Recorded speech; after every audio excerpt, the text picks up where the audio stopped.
오늘 이제 끝까지 다 이 말씀을 같이 교제하는 것이 이게 흐름상 좋을 것 같아가지고 각설하고 바로 말씀으로 들어가도록 하겠습니다. 지난 시간에 시편 23편 4절 내가 사망의 음침한 골짜기로 다닐지라도 해를 두려워하지 않을 것은 주께서 나와 함께 하심이라. 이 말씀을 가지고 교제를 했습니다. 근데 이제 어떤 식으로 주님께서 나와 함께 하실까는 이게 굉장히 중요한 문제입니다. 그래서 지난 시간에는 시편 16편 8절의 말씀을 가지고 코람데오라고 우리가 보통 얘기를 하죠. 헬라어로 하나님 앞에서, 다시 말하면 항상 하나님을 눈앞에 계신 것처럼 하나님을 모시고 하나님을 경외함으로, 경외한다는 말은 이제 그 정리해서 말하면 하나님을 높이고 하나님을 두려워한다, 이렇게 정리하시면 좋을 것 같아요. 경외한다는 말은 하나님을 범사에 높이고 하나님을 두려워하는 마음으로 살아가는 그런 자세로 이 시편 기자가 살았다. 또 하나는 뭐냐면 항상 나의 오른쪽에서 계시는 그 하나님, 그 오른쪽이라는 게 능력이라고 이제 말씀을 드렸는데, 그래서 항상 나의 오른쪽에 계셔서 나의 능력이 되시는 주님을 늘 의지하며 인식하며 살았다. 이제 이렇게 주님께서 나와 함께 하실까라고 하는 것을 이게 돌아봤습니다. 근데 이제 이 성경 전체를 관통하는 이 하나님께서 나와 함께 하신다는 이 약속의 말씀은 이 앞서서 말씀드린 이 코람데오와 이 오른쪽에서 항상 나와 함께 계시는 하나님, 이 두 가지를 포함해서 좀 더 종합적이고 완전한 그런 형태로 이제 나옵니다. 그것이 하나님과 나와의 연합이라고 하는 것으로 나와요. 이거는 코람데오나 하나님께서 내 오른편에 계셔서 내 능력이 늘 되어주신다, 이것처럼 이렇게 어느 일부분을 얘기하시는 것이 아니고, 이게 이제 종합적이고 좀 더 완전한 그런 형태로 이 주께서 나와 함께 하신다고 하는 것의 실제가 주 예수 그리스도와 성도 개개인의 연합을 얘기하고 하나님과 성도 개개인의 연합을 얘기를 하는 것입니다. 그래서 오늘은 이 새로운 지금 하나님께서 나와 함께 하시는 그런 실제 네 가지에 대해서 좀 살펴보려고 합니다. 첫 번째는 하나님께서 나와 함께 하시겠다는 약속이 실제화되는 하나님의 방법에 대해서 좀 살펴보려고 합니다. 두 번째는 하나님께서 나와 함께 하시는 구체적인 방법에 대해서 좀 살펴보려고 합니다. 세 번째는 이 하나님께서 나와 함께 하시겠다는 이 약속 구현의 정점인 십자가의 도에 대해서 좀 살펴보려고 합니다. 그리고 네 번째는 십자가의 도 안에 있는 그리스도의 능력이 내게 어떻게 머무는가, 실제로 내게 어떻게 머물게 하는가 하는 것을 살펴보려고 합니다. 이 네 가지를 중점적으로 좀 살펴보려고 그러는데, 첫 번째, 이 하나님께서 나와 함께 하시겠다는 약속이 실제화되는 하나님의 방법에 대해서 좀 알아보도록 하겠습니다. 열왕기하 18장 6절을 열어보시겠습니다. 제가 읽겠습니다. 곧 그가 여호와께 연합하여 그에게서 떠나지 아니하고 여호와께서 모세에게 명령하신 계명을 지켰더라. 7절, 여호와께서 그와 함께 하심에 그가 어디로 가든지 형통하였더라. 여기까지. 자, 7절에 보면 여호와께서 그와 함께 하심에, 하나님께서 하나님의 언약 백성들에게 하셨던 내가 너와 항상 함께 하겠다라고 하는 이 함께 하심에가 이 7절에 나옵니다. 근데 7절 이전에 6절에 보면은 하나님께서 함께 하시겠다는 그런 약속 때문에 그 하나님의 백성이 하나님의 말씀에 순종해서 하나님을 따라가야 되는 그 하나님의 백성이 아무것도 안 하고 하나님께서 그냥 늘 평생토록 너와 함께 하겠다라고 이렇게 약속을 하셨기 때문에 하나님께서 함께 하시겠지 하고 사람 편에서 아무것도 안 하는 게 아니라 사람 편에서 믿음을 발휘하는 것을 볼 수가 있습니다. 그래서 믿음을 어떻게 발휘했냐? 이게 이제 히스기야의 얘기인데 히스기야가 여호와께 연합했다 이렇게 말씀이 납니다. 그러니까 다시 말하면 히스기야가 여호와께서 모세에게 명령하신 계명을 지키는, 다시 말하면 하나님의 말씀을 지키는 그런 그 영적인 그런 바탕은 뭐냐? 하나님과의 연합에 있는 것입니다. 하나님과의 연합이라고 하는 이런 믿음을 히스기야가 발휘한 것을 볼 수가 있어요. 근데 이 히스기야가 이 발휘한 이 믿음은 어디서 왔을까요? 그는 히스기야 자신에게서 나온 것이 아니고 우리가 히브리서 12장 2절에 보면은 믿음의 주여 온전케 하시는 이인 예수를 바라보자 할 때 이 주가 오서, 다시 말하면 작가란 뜻이라고 하는 것을 우리가 전에 한번 나눈 적이 있습니다. 그러니까 믿음을 내 안에서 지어서 이 믿음이 있게 하시는 그 주체가 누구냐? 그건 내가 아니라는 거예요. 하나님께서 내 안에 믿음을 주신다는 겁니다. 그래서 그것에 대한 실체를 한번 찾아보겠습니다. 에레미야 32장 40절을 볼게요. 에레미야 32장 40절. 내가 그들에게 복을 주기 위하여 그들을 떠나지 아니하리라 하는 영원한 언약을 그들에게 세우고 나를 경외함을 그들의 마음에 두어 나를 떠나지 않게 하고. 여기 보면은 이 하나님 편에서 일하시는 것과 사람 편에서 일하는 것이 나와요. 자, 하나님 편에서는 뭐냐면 영원한 언약을 그 언약 백성에게 세우셨습니다. 내가 내 영광스러운 이름을 위해서, 내 뜻을 위해서 너에게 한 약속, 영원한 약속을 세우는데 그건 뭐냐면 너희와 영원토록 함께 하겠다는 그런 약속이에요. 하나님 편에서. 근데 이 하나님 편에서 하신 이 영원한 언약은 우리가 염려할 게 없어요. 하나님은 실패하시거나 말씀하신 것을 내가 이번에는 좀 바빠서, 내가 좀 능력이 없어서, 내가 깜빡 잊어서 이런 법이 없으시니까요. 그러니까 하나님 편에서 한 언약은 우리가 염려할 게 없습니다. 문제는 우리예요, 우리.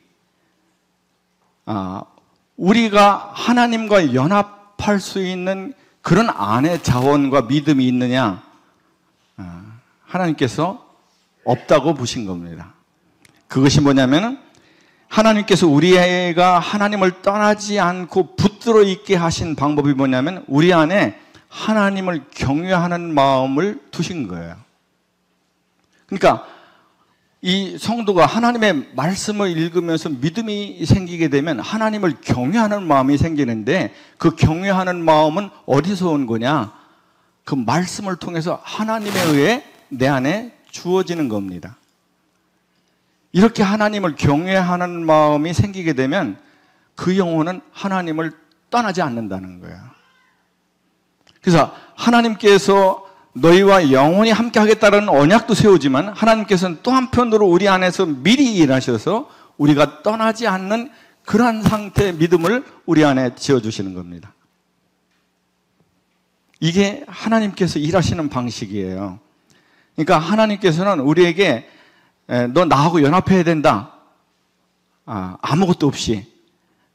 이거는 맨 땅에 헤딩한다고 우리가 얘기하는데 신앙은 맨 땅에 헤딩하는 게 없어요. 하나님께서 미리 다 우리를 아시고 너무나 잘 아시죠. 만드신 분이니까. 하나님께서 우리에게 그렇게 할 수 있는 모든 자원과 믿음을 우리에게 주십니다. 문제는 우리가 하나님 앞에 독대하지 않고 말씀을 읽어야 되죠. 말씀을 묵상해야 되죠. 그리고 그 묵상에서 하나님으로부터 생명을 받았으면 그것을 삶에서 내가 먼저 적용을 해야 되죠. 여기까지는 하시는 분들이 있을 수 있습니다. 근데 여기까지 해서 끝나는 것이 아니고 그렇게 하나님으로부터 받은 것을 저 불쌍한 영혼들을 살리고 그리고 성도들을 그리스도 안에서 세우는데 그 삶을 드려야 이것이 하나님의 뜻이 완전하게 그에게 이루어지신 것이죠. 하나님께서 그를 통해서 영광을 이제 받으시는 것입니다.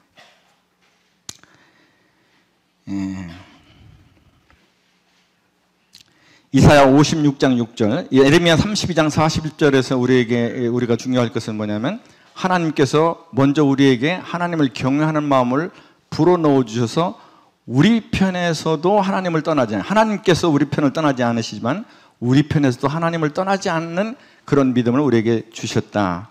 이사야 56장 6절을 보겠습니다.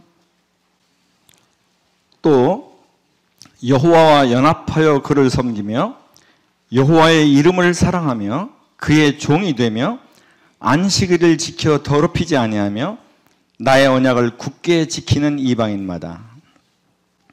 여기 보니까 하나님을 떠나지 않는 또 하나의 길이 나오는데 그것은 하나님을 사랑하는 것입니다. 근데 이 하나님 편에서 이제 우리가 그냥 아무것도 없이 맨 땅에서 하나님을 사랑하라 이러는 게 아니고 하나님 편에서 하나님을 사랑할 수밖에 없는 그 모든 것을 그리스도 안에서 우리에게 주신 것이죠. 그런 어마어마한 큰 사랑을 우리에게 먼저 주시고 우리에게 하나님을 사랑할 것을 말씀하시는 것입니다. 이것은 이제 말이 이게 모든 것을 제대로 잘 표현하지를 못하기 때문에 그러는데 이것이 정상적인 마음이면은 그러한 엄청난 감당할 수 없는 경우에 맞지 않는 그런 사랑을 받으면은 그 사랑에 반응하게 돼 있죠. 이것이 자연스러운 흐름입니다. 물이 위에서 아래로 흐르듯이. 말은 어려운데 이게 무슨 뭐 그냥 아무것도 없이 내가 그냥 저 사람을 사랑하려고 또는 하나님을 사랑하려고 이렇게 노력하는 그런 것이 절대 아니라는 것이죠. 하나님께서 먼저 우리에게 그런 걸 주셨습니다. 주님 편에서 자기의 전부를 내게 주셨습니다. 자, 그런데 이 하나님 편에서 나를 사랑하신 것과 내가 하나님을 하는 것, 이것은 굉장히 중요한데요. 이게 이제 내가 내 편에서 하나님을 사랑하는 것이 되면 좋고 안 되면 뭐 그런 대로 뭐 누가 보는 것도 아니고 그냥 할 수 없고 뭐 이게 아니고 이게 관계가 형성이 안 되는 거예요. 이 관계가 굉장히 중요한데 다시 말하면 하나님과 나와 연합하는 이 관계 형성은 짝사랑으로는 안 되는 겁니다. 하나님은 이미 하나님 편에서 자기의 모든 것을 주심으로 자기의 사랑을 확증하셨어요. 나타내신 겁니다. 그럼 이 관계가 형성되려면 그 사랑을 받은 내가 이제 하나님을 사랑하는 거예요. 그게 율법으로, 의무로 오는 게 아니라 자연스럽게 따라오는 거죠. 그렇잖아요? 안 따라와요? 그래서 이 사랑은 짝사랑이 없어요. 그래서 이게 이제 여기 보면 뭐냐면 어떤 사람이 이런 얘기를 했는데 사랑은 관계의 욕구다. 사랑이라는 건 뭐냐면 관계를 맺으려고 하는 욕구라는 거예요. 어떤 관계? 제가 볼 때 성경적 부부관계예요. 제가 이제 성경적 부부관계라고 말씀드린 거를 주의하셔야 됩니다. 그냥 부부관계가 아니라 성경적 부부관계. 이거는 뭐냐면 절대로 나눌 수 없는 겁니다. 너와 내가 이 피아의 구별이 없어졌어요. 그냥 운명 공동체야. 그냥 부부로 몸은 따로 있지만 하나입니다. 마음이 하나고 삶 전체가 하나예요. 남편이나 아내가 하나님의 부르심을 받아서 그 삶의 마지막에 병고로 고생하면서 할 때도 아내가 지켜주는 겁니다. 끝까지 삶에서 자질구레한 것까지 자녀가 못 지켜줘요. 그렇죠? 그래요. 아내가 옆에서 지켜주는 거야. 남편이 옆에서 지켜주고. 그러니까 이게 떼놓을 수 없는 이게 운명 공동체거든요. 그러니까 이 관계는 바로 그런 관계를 얘기하는 거예요. 사랑은 이 관계의 욕구다. 근데 이 관계는 마음의 주고받음을 통해서 세워진다는 거예요. 하나님께서 우리에게 마음 전부를 주셨는데 나는 하나님께 마음 전부를 안 줘. 그럼 관계가 형성이 안 되는 겁니다. 이 관계 형성이 얼마나 중요하냐, 이 관계를 필수 조건이라고 말씀드릴 수 있습니다. 필수 조건. 필수 조건이라고 하는 뭐냐면 그것이 없이는, 다시 말하면 그 관계가 없이는 아무것도 아닌, 그러니까 아무것도 아닌 거예요. 형성되려면 그 사랑을 받은 내가 이제 하나님을 사랑하는 거예요. 그게 율법으로, 의무로 오는 게 아니라 자연스럽게 따라오는 거죠. 그렇잖아요? 안 따라와요? 그래서 이 사랑은 짝사랑이 없어요. 그래서 이게 이제 여기 보면 뭐냐면 어떤 사람이 이런 얘기를 했는데, 사랑은 관계의 욕구다. 사랑이라는 건 뭐냐면 관계를 맺으려고 하는 욕구라는 거예요. 어떤 관계? 제가 볼 때 성경적 부부관계예요. 제가 이제 성경적 부부관계라고 말씀드린 거를 주의하셔야 됩니다. 그냥 부부관계가 아니라 성경적 부부관계. 이거는 뭐냐면 절대로 나눌 수 없는 겁니다. 너와 내가 이 피아의 구별이 없어졌어요. 그냥 운명 공동체야. 그냥 부부로 몸은 따로 있지만 하나입니다. 마음이 하나고 삶 전체가 하나예요. 남편이나 아내가 하나님의 부르심을 받아서 그 삶의 마지막에 병고로 고생하면서 할 때도 아내가 지켜주는 겁니다. 끝까지 삶에서 자질구레한 것까지 자녀가 못 지켜줘요. 그렇죠? 그래요. 아내가 옆에서 지켜주는 거야. 남편이 옆에서 지켜주고. 그러니까 이게 떼놓을 수 없는 이게 운명 공동체거든요. 그러니까 이 관계는 바로 그런 관계를 얘기하는 거예요. 사랑은 이 관계의 욕구다. 근데 이 관계는 마음의 주고받음을 통해서 세워진다는 거예요. 하나님께서 우리에게 마음 전부를 주셨는데 나는 하나님께 마음 전부를 안 줘. 그럼 관계가 형성이 안 되는 겁니다. 이 관계 형성이 얼마나 중요하냐, 이 관계를 필수 조건이라고 말씀드릴 수 있습니다. 필수 조건. 필수 조건이라고 하는 뭐냐면 그것이 없이는, 다시 말하면 그 관계가 없이는 아무것도 아닌, 그러니까 아무것도 아닌 거예요. 자, 과연 그런가 한번 보겠습니다. 요한복음 15장 한번 보겠습니다.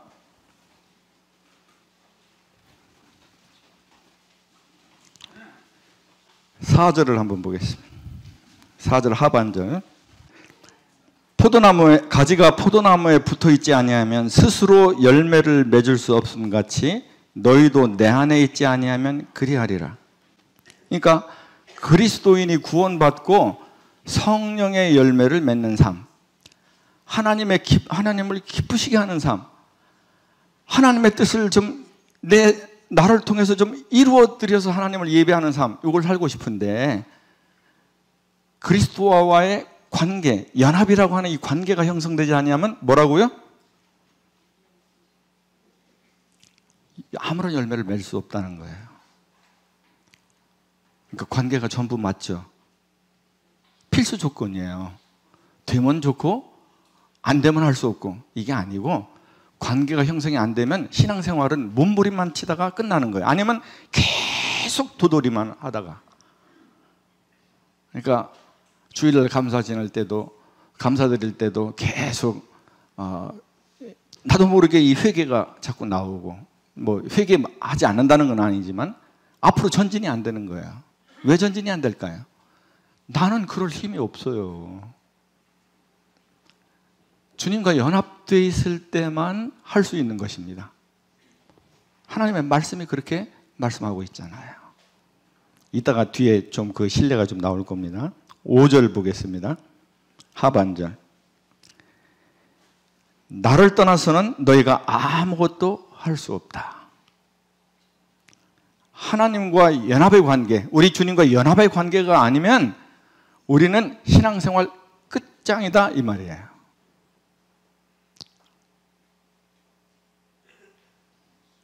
그러니까 여태까지 하나님과 우리 주님과의 연합에 대해서 묵상하고 몸부림치지 않고 그것을 적용해 보지 않고 그렇게 했다 그러면 우리 신앙생활은 다시 리셋해야 됩니다. 지금부터. 그것이 신앙의 첫 발일지도 모릅니다.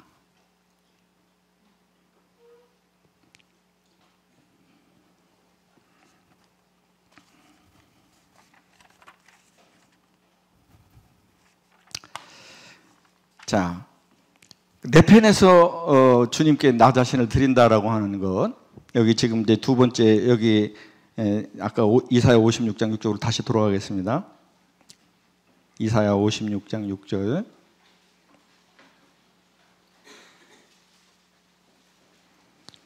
자, 여호와의 이름을 사랑하니까 어떻게 됐냐면 하나님과 연합이 되더라 그런 거죠.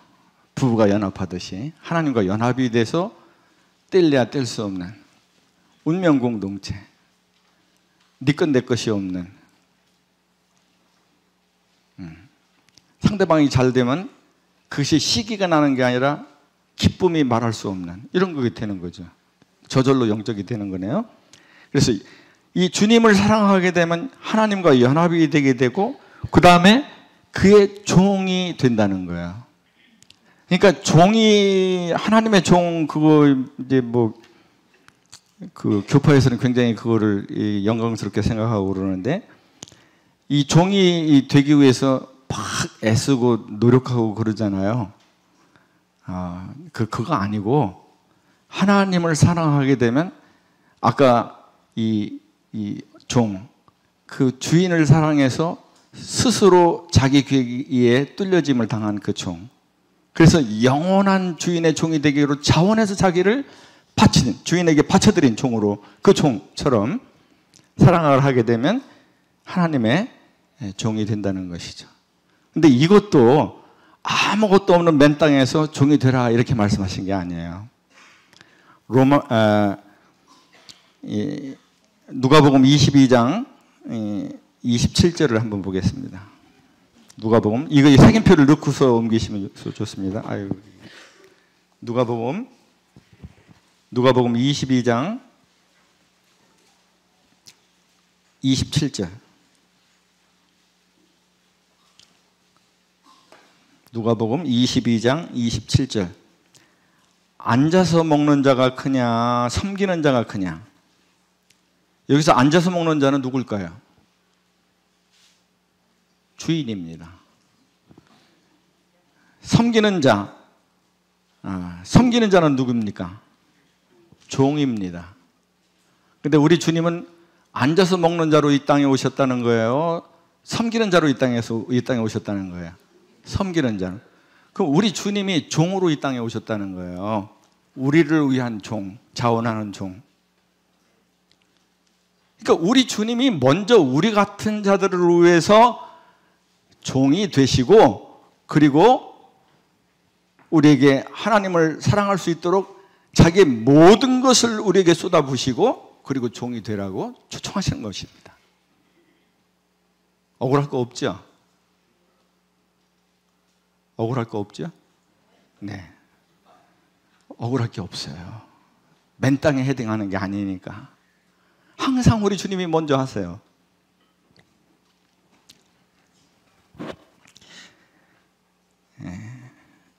로마서 11장 35절을 보겠습니다. 로마서 11장 35절. 누가 주께 먼저 드려서 갚으심을 받겠느냐?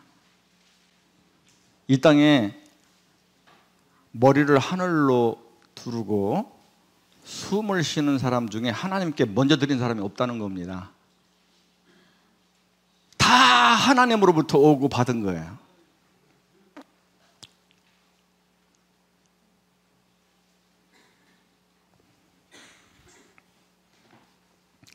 그래서 내 편에서도 주님께 자신을 드린다고 하는 건 이 두 가지 사실에 기인하는데, 첫 번째 하나는 뭐냐면 창세기 1장 1절에 주님이 말씀하시기를 태초에 하나님이 천지를 창조하시니라. 자, 이 말은 무슨 말이냐면 하나님이 하나님 자신의 소유를 가지고 하나님이 친히 손수 만드셨다는 겁니다. 그러면 내가 내 것을 가지고 내가 만들었어요. 그럼 그거 누구 거예요?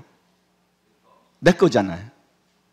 그러니까 이것은 뭐냐면 하나님이 우리가 인정하든 인정하지 않든 모든 사람들에 대한, 특별히 이 이런 만물보다도 특별히 모든 사람들에 대한 소유권을 하나님이 가지고 계시다 이겁니다.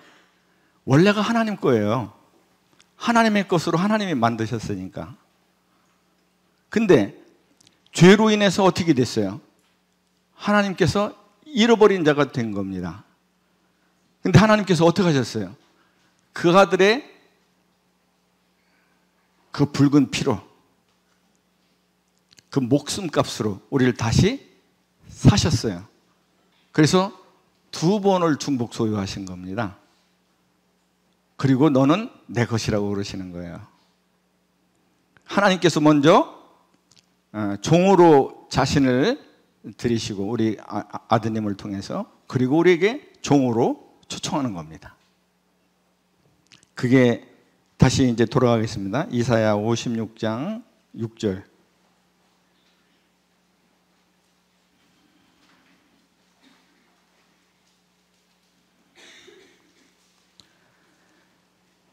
자, 하나님의 이름을 사랑해서 하나님과 연합하고 하나님의 종이 되니까 자연적으로 하나님의 말씀에 순종하는 것은 그냥 따라오게 되는 것이죠. 이 2가지 것이 연합에 실제 될 수 있는 그런 길인 겁니다. 연합이 실제화되는 길이에요. 정리해 보면은 주님께서 자기 전부를 내게 주셨다. 2번째는 내 편에서도 주님께 나를 드려야 된다. 어떻게 해요? 주님을 경외함으로, 또 주님을 사랑함으로 주님께 연합해서 나를 드려야 된다. 그러니까 주님께 연합한다는 거 하는 것에 또 다른 면은 뭐냐면 주님께 나를 드리는 것이 연합입니다. 왜냐하면 하나님께서 이미 드리셨으니까. 그게 마음의 주고받음이에요. 그래서 관계가 형성되는 거니까. 내가 하나님께 내 자신을 그분의 종으로, 자원하는 종으로 드리면 이 관계가 형성이 된 겁니다. 하나님은 이미 그렇게 하셨기 때문에. 그렇게 할 때 열왕기하 18장 7절을 보겠습니다. 아까 처음에 열왕기하 18장 7절. 여호와께서 그와 함께 하심에 그가 어디로 가든지 형통하였더라. 하나님께서 우리가 하나님과 연합할 수 있는 그런 모든 것을, 하늘에 속한 신령한 모든 것을 우리에게 주시고, 그리고 우리에게 믿음도 주셔서, 그리고 성령님의 역사도 허락하셔서 우리가 하나님과 연합하게 될 때 실제로 하나님께서 세상 끝날까지 너와 함께 하겠다라고 하는 그런 영원한 언약은 자연스럽게 우리 안에 이루어지는 것이죠. 자, 2번째는 여호와께서 나와 함께 하시는 구체적인 방법에 대해서 좀 살펴보려고 합니다. 시편 23편 4절 하반절에 보면 주의 지팡이와 막대기가 나를 안위하시나이다 라고 하는 말씀이 있습니다. 이 주의 지팡이는 이게 끄트머리가 이렇게 우산처럼 이렇게 꼬부러져 가지고서 이렇게 길은 막대기죠, 이게. 그래서 이 2가지 목적으로 쓰입니다. 목자한테서. 양이 무리에서 이탈해서 곁길로 가는 그런 양이 있으면 그 이렇게 동그란 것으로 이렇게 양의 목을 탁 걸어서 이렇게 안으로, 무리 안으로 끌어들입니다. 곁길로 가지 못하도록. 인도죠, 인도. 그리고 이제 목자가 가려고 하는 방향이 있어요. 그럼 양들이 어디로 가야 되는지 모르잖아요. 그러면 이제 그 목자가 그 지팡이를 자기가 가려고 하는 방향으로 휙 앞으로 던집니다. 그러면 양들이 그 지팡이를 보고 쫓아가는 거죠. 그래서 주의 지팡이가 의미하는 것은 인도를 얘기하는 것입니다. 인도. 잠언 23장 19절을 볼게요. 잠언 23장 19절. 내 아들아, 너는 듣고 지혜를 얻어 네 마음을 바른 길로 인도할지니라. 이 지혜가 없으면 인도함을 받을 수가 없어요. 그래서 이 인도는 지혜와 밀접한 연관이 있는 것입니다. 그래서 주의 지팡이는 지혜를 의미한다, 이렇게 볼 수 있습니다.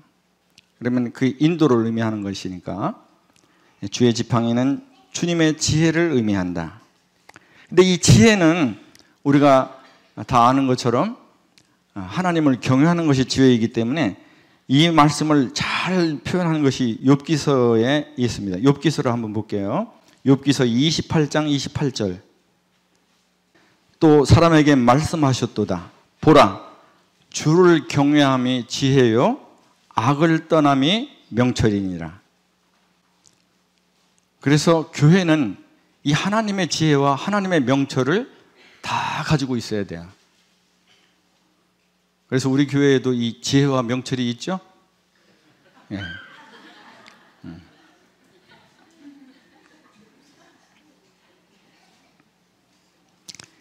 지혜는 뭐냐면 하나님을 높이고 두려워하는 그런 것입니다. 어떤 영적인 원리라고 할 수 있어요.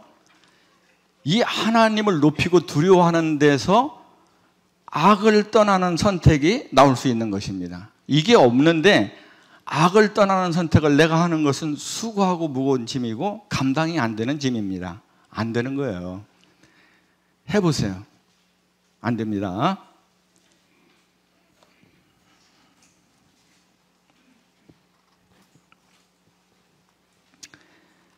주에 막대기가 있는데 이 막대기는 이제 좀 두툼한 이렇게 이 막대기예요. 이거는 뭐냐면 맹수들이 이 양을 움켜쥐려고 달려들 때 그 맹수들을 쳐서 이제 물리치는 그런 막대기죠. 주님의 보호하심을 의미하는데 앞에 것이 이제 지팡이가 인도라 그러면 이것은 이제 주님의 보호하심인데 인도는 지혜와 밀접한 관련이 있고 그 다음에 이게 지금 주의 보호하심인데 주의 보호하심은 주님의 능력과 밀접한 관계가 있습니다. 그래서 에베소서 6장 17절을 한번 보겠습니다. 구원의 투구와 성령의 검, 곧 하나님의 말씀을 가지라. 이 성령의 검이라고 하는 하나님의 말씀이 성도들이 가지고 있는 하나님의 능력이죠. 근데 여기 보면은 이 성령의 검이라고 이렇게 나와 있는데 왜 성경이 성령의 검이라고 얘기를 했을까? 이걸 성도가 쓰는 거니까 성도의 검, 하나님의 말씀 이렇게 해도 되지 않아요? 성도의 검. 근데 성경은 성도의 검이라고 하지 않았어요. 왜냐하면 이 검을 제대로 갖고 쓰는 법이 뭐냐면 성령께서 사용하시는 말씀이어야 된다는 것입니다. 성도가 사용하는 말씀이 아니고 내 안에 계신 성령께서 사용하시는 말씀이 되어야 그 말씀이 능력으로 나간다는 거야. 우선 말씀을 받을 때부터 그래요. 그래서 하나님의 말씀은 이제 굳이 구별을 하자면 이 로고스와 레마로 나눌 수가 있는데 로고스는 뭐냐면 나하고 아직 관계가 맺어지지 않은 그런 말씀이에요. 내가 아직 믿음이 그 말씀으로 말미암아서 내게 믿음이 주어지지 않은 그런 말씀입니다. 말씀은 말씀이고 진리고 생명인데 맞는데 나하고는 관계가 맺어지지 않은 거예요. 이 말씀은 성도의 검이 될 수 없어요. 성도의 검이 되려고 그러면 성령께서 내게 꽂혀주신 그런 말씀이 됩니다. 말씀을 읽을 때 믿음이 생기는 거예요. 믿음. 말씀을 읽을 때 그 말씀이 나하고 관계가 맺어지는 거예요. 그 마귀가 그러잖아요. 나는 예수님을 보고 나는 당신이 누군지 안다. 당신은 지극히 높으신 하나님의 아들이 아니냐. 그런데 나와 당신이 무슨 상관이 있나이까 이러잖아요. 말씀이 나하고 상관이 되어야 된다는 거거든요. 상관. 관계가 맺어져야 된다는 거거든요. 관계. 네? 말씀이 나를 사로잡아야 된다는 거거든요. 근데 그렇게 되는 말씀, 그 말씀을 읽을 때 믿음이 생기고 내가 순종되어지는 나하고 관계가 맺어진 그 말씀을 우리는 레마라고 그럽니다. 레마. 이 레마는 누가 주시는 거냐? 성령님이 주시는 겁니다. 그래서 말씀은 성령의 검이에요. 이 말씀을 사용하는 것도 성령님이 사용하셔야 되는 거예요. 그래야 가장 적절한 때, 가장 적절한 상황에서 가장 적절한 말씀으로 사람들을 살리고 세우는 겁니다.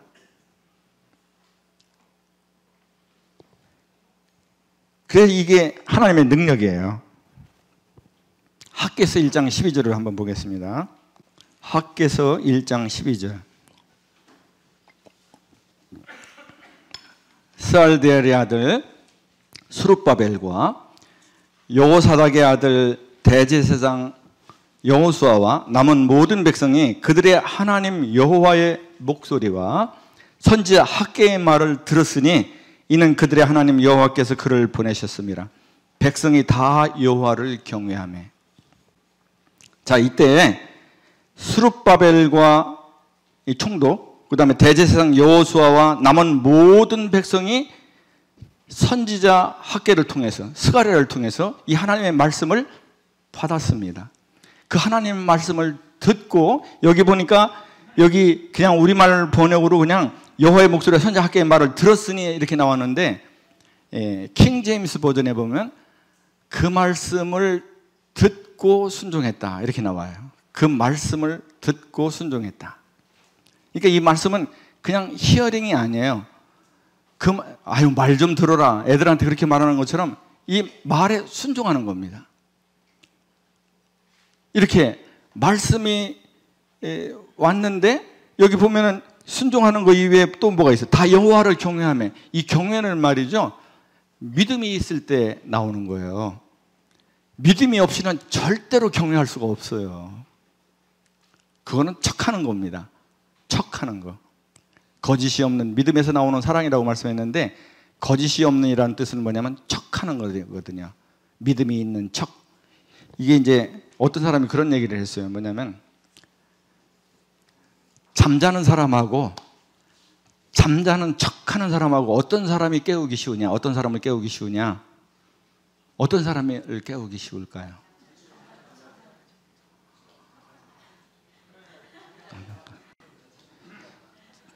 잠자는 사람이 깨우는데 안 일어나는 거 봤어요? 야! 이렇게 하게 되면 그냥 깜짝 놀라서 일어나서 화를 낼지언정 안 깨는 법은 없어요. 근데 잠을 안 자는데 일부러 어떤 목적을 가지고 잠자는 척 해요. 그거 깨울 수 있어요, 없어요? 못 깨워요. 그러니까 차라리 믿음이 아주 없으면 하나님의 말씀이 강력하게 팍 꽂히게 되면 화들짝 깨납니다. 근데 평소에 늘 척하고 살면 안 깨어나요. 그래서 주님이 차갑든지 뜨겁든지 하라고 얘기하신 거예요. 미지근한 거 이거 정말 나 힘들다. 안 깨요. 그렇죠? 다시 안 물어보기로 했어요. 예레미야 32장 41절을 이번에는 보겠습니다. 내가 기쁨으로 그들에게 복을 주되 분명히 나의 마음과 정성을 다하여 그들을 이 땅에 심으리라. 제가 성도님들께 한번 여쭤볼게요. 자, 이 말씀 무슨 말씀입니까? 하나님께서 기쁨으로 그 언약 백성에게 복을 주되 분명하게 하나님의 마음과 정성을 다하여 그 언약 백성을 언약의 땅에 굳게 심겠다, 이 말씀이잖아요. 근데 이 말씀이 성도 여러분에게 그렇게 크게 와서 닿으십니까? 저는 잘 안 닿아요. 근데 지금 필리핀에서 현역으로 일하시는 어떤 선교사님께서 이 말씀을 읽었어요. 그에게 이 말씀이 레마로 다가왔어요. 그래서 필리핀 현지에서 선교 사역을 하는데 하나님께서 이런 마음을 주신 거예요. 그 선교사에게. 하나님께서 나를 마음과 정성을 다 해서 심었는데 나는 이 하나님이 맡기신 이 선교 사역을 마음과 정성을 다 해서 지금 하고 있는가? 이런 딱 울림이 마음 가운데 온 거예요. 그 무슨 얘기예요? 이 예레미야 32장 41절의 말씀이 레마로 그 선교사님 마음 가운데 꽂힌 거죠. 그래서 거기에 어떤 그 프로젝트를 선교지에서 할 그런 일이 생겼는데 하나님께 이 일을 할 프로젝트를 할 수 있도록 자금을 좀 주세요 이렇게 하지 않고 고향에 있는 자기 아파트를 생각하게 됐어요. 태화강변에 있는 아파트입니다. 아파트가 오르기 전에 그 아파트를 팔았어요. 선교사에서 은퇴하면 거기 들어가서 살아야 되는데 그 삶의 터전을 팔았어. 그래서 그 선교사에게 다 드린 겁니다. 왜 그렇게 했을까요? 레마의 말씀 때문입니다. 거기에 정직하게 살려고 하는 그런 척하지 않는 그런 믿음 때문입니다. 레마의 말씀은 그렇게 중요한 거예요.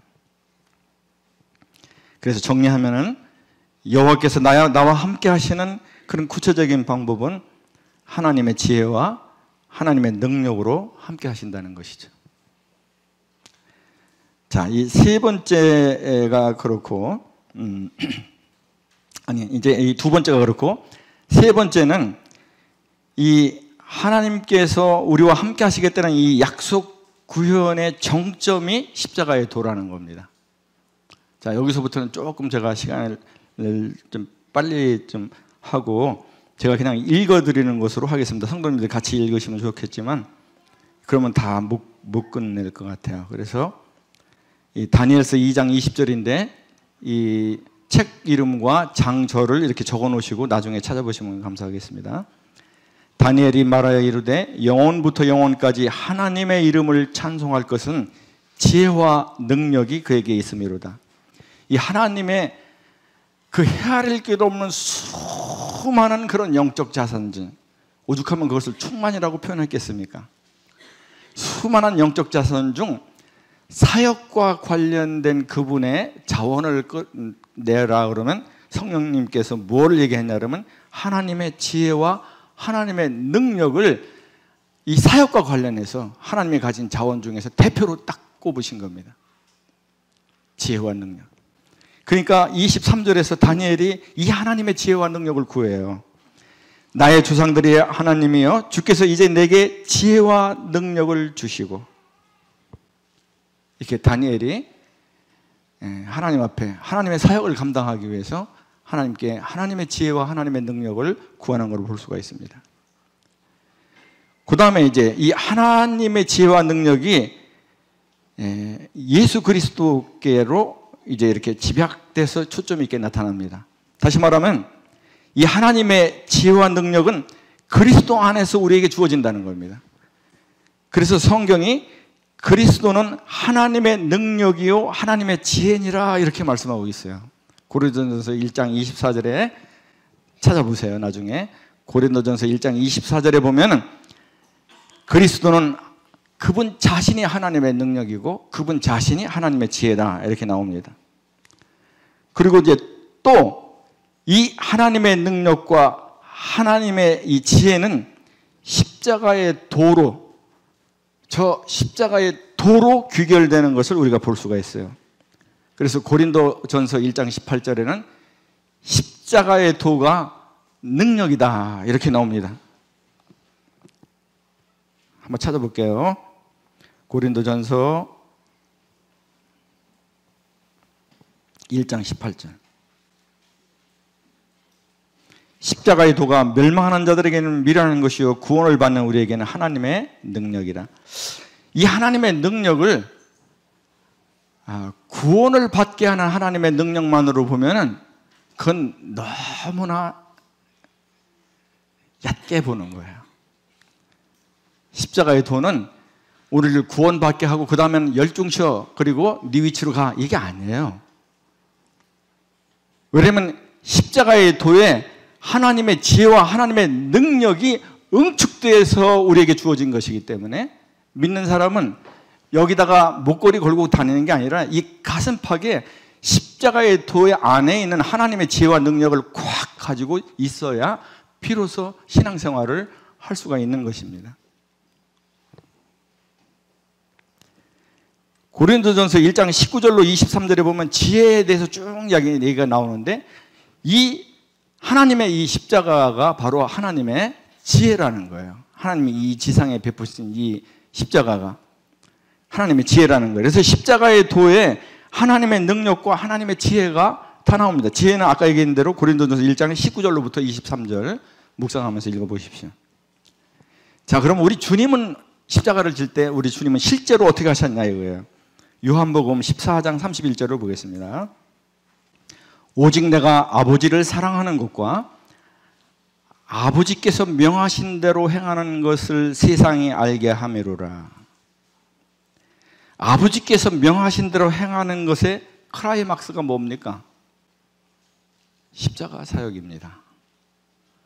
근데 이 십자가 사역을 우리 주님이 어떤 영적 그런 마음으로 이걸 했다는 겁니까?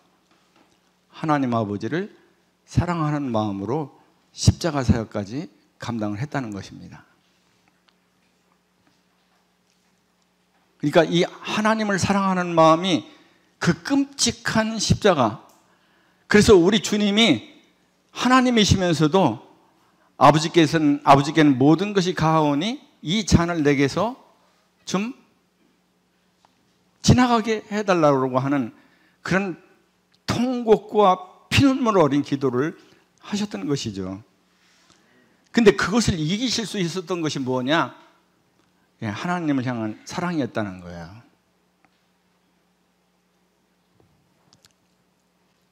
히브리서 5장 7절을 보겠습니다. 그는 육체에 계실 때 자기를 죽음에서 능히 구원하실 이에게 심한 통곡과 눈물로 간구와 소원을 올렸고 그의 경건하심으로, 이 경건하심은 이 세번역에서는 경외심이라고 번역을 했어요. 그러니까 이 경건함은 이 경외심입니다. 이게 킹 제임스 버전에도 마찬가지예요. 경외심이에요. 그래서 이거는 이제 경건하심보다는 이제 경외심. 그의 경외하심으로 말미암아 들으심을 얻었느니라. 그러니까 십자가를 바로 목전에 두고 주님께서 심한 통곡과 눈물로 간구와 소원을 올리고 그랬는데 그것을 이기실 수 있었던 힘이 뭐냐? 우리 주님의 아버지에 대한 경외심이었다는 것입니다. 그 경외심이 하나님의 지혜로 하나님이신 우리 주님의 마음 가운데 역사해서 내 뜻대로 마옵시고 아버지의 뜻대로 되기를 원하나이다. 이런 우리로서는 말할 수 없는 기쁨인, 하나님과 우리 주님께는 너무나 큰 아픔과 희생인 이런 그 어려움을 능히 이길 수 있게 했다는 것이죠. 그래서 이 십자가의 도 안에는 하나님의 지혜와 하나님의 능력이 다 응축되어 있습니다. 성령께서 이제 이 십자가의 도를 우리에게 적용시켜 주시는데, 성령은 그리스도의 피로 구속받은 이 하나님의 은혜를 깨달은 사람들이 하나님께서 주시는 믿음으로 하나님을 의지할 때 역사하시는 것입니다. 성도가 믿음으로 하나님을 의지할 때 성령님은 역사하시는 거죠. 그렇게 해서 우리로 하여금 십자가의 도 안에 있는 하나님의 지혜와 능력을 힘있게 하시는 것입니다. 또 어떤 사람이 믿음으로 의지하냐 그러면 성령께 자신의 지배권을 양도한 사람에게 그렇게 성령님께서 역사하시는 것을 볼 수 있어요. 시간상 이제 더 뭐 좀 얘기할 게 있는데 이제 그거는 이제 뭐 또 기회가 될 때 말씀을 드리기도 하고, 네 번째 이제 마지막인데요. 십자가의 도 안에 있는 그리스도의 능력이 내게 머물게 하는 길이라는 것입니다. 이 고린도후서 13장 4절에 보면 이건 안 찾으셔도 됩니다. 뭐냐면 그리스도께서 약하심으로 십자가에 못 박히셨으나 이렇게 나와요. 우리 생각에는 주님께서 십자가를 목전에 두고 십자가를 지시려고 하면 마음을 강하게 다잡고 자기를 강하게 해야 될 것인데, 성경은 반대로 뭐라고 했냐면 그리스도께서 약하심으로 십자가에 못 박히셨다고 나와요. 이게 힌트입니다. 이게 힌트예요. 고린도후서 12장 9절에는 뭐냐면 내 능력, 이거 이제 하나님의 능력을 얘기하는 거죠. 내 능력이 약한 데서, 누가 약한 거예요? 우리가 약한 거죠. 우리가 약한 데서 온전하여짐이라.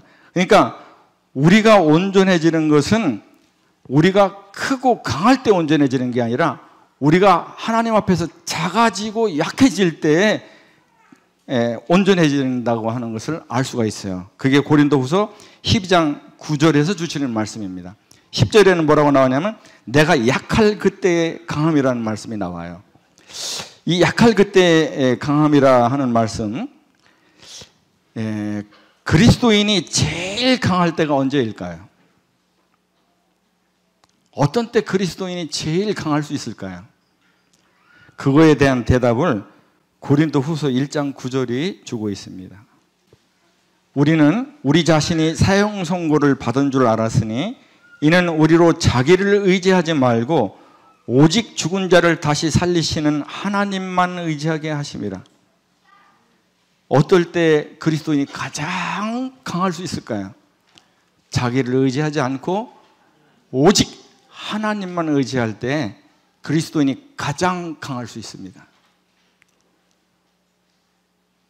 자기를 의지할 때는 오로지 오히려 두려움 가운데 무릎에 힘이 빠지는 것을 경험하게 될 수 있습니다. 자, 이제 마지막인데, 자, 주님을 사랑할 때, 이제 그 지혜와 능력이라고 그러는데, 능력은 이제 사랑에서 나오잖아요.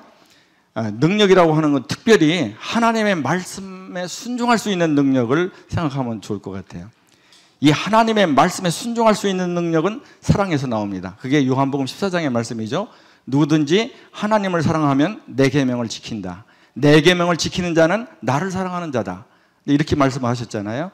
그러니까 사랑이 하나님의 말씀에 순종할 수 있는 능력인 거죠. 근데 주님을 사랑할 때 어떻게 되냐면 나는 작아지고 약해지는 거죠. 주님을 사랑하게 되면. 그리고 내 안에서 주님은 커지고 강해지시는 겁니다. 그게 사도 바울이 갈라디아서 2장 20절에서 말씀하신 내용이에요. 나를 사랑하사 나를 위하여 자기 몸을 버리신 하나님의 아들을 믿는 믿음으로 사도 바울이 그렇게 주님을 사랑하는 마음으로 살아가는데, 그러다 보니까 내가 그리스도와 함께 십자가에 못 박혔고 나는 한없이 작아지고 약해지고 오직 내 안에 그리스도께서 사신 것이라. 그리스도는 내 안에서 한없이 커지고 한없이 강해지고. 사도 바울은 그런 상태로 살았다는 겁니다. 자기는 한없이 작아지고 그 사랑 때문에 약해지고, 그리스도는 내 안에서 한없이 커지고 강해지시고. 이게 신앙 안에서만 그런 게 아니라 우리 일상생활에서 사람들에게서도 나타나요. 이게 전에 제가 한번 예화로 썼던 얘기인데, 지금서부터 2년 전에 미국에 큰 이 대형 이 매장에서 총기 난사 사건이 있었어요. 그래서 많은 사람이 죽었는데, 나중에 이제 이렇게 이 사건을 수습하는 과정에서 한 아버지가 이 총에 맞아 죽었는데, 이렇게 엎어져 죽었는데 그 밑에 초동생 아들이 있었던 거죠. 그 아들을 사랑하니까 그 아버지는 그 사랑하는 아들 앞에서 자기는 한없이 작아지고 약해지는 거죠. 그리고 그 사랑하는 아들은 내 안에서 한없이 커지고 강해지는 겁니다. 그러니까 그 아들을 덮고 자기가 총을 맞고 그 아들을 살릴 수 있었던 거예요. 그 아버지가 한없이 커지고 강해졌다면 어떻게 됐을까요? 자기가 살아야죠.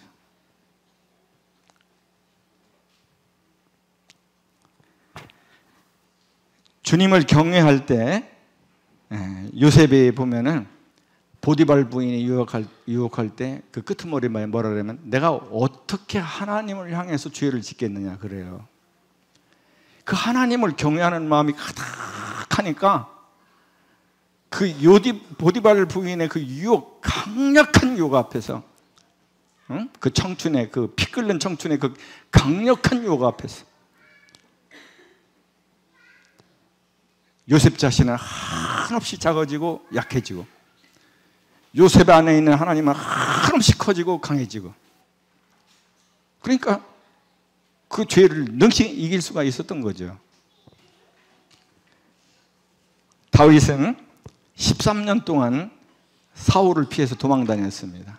지긋지긋할 만도 하고, 기회가 왔을 때 2번이나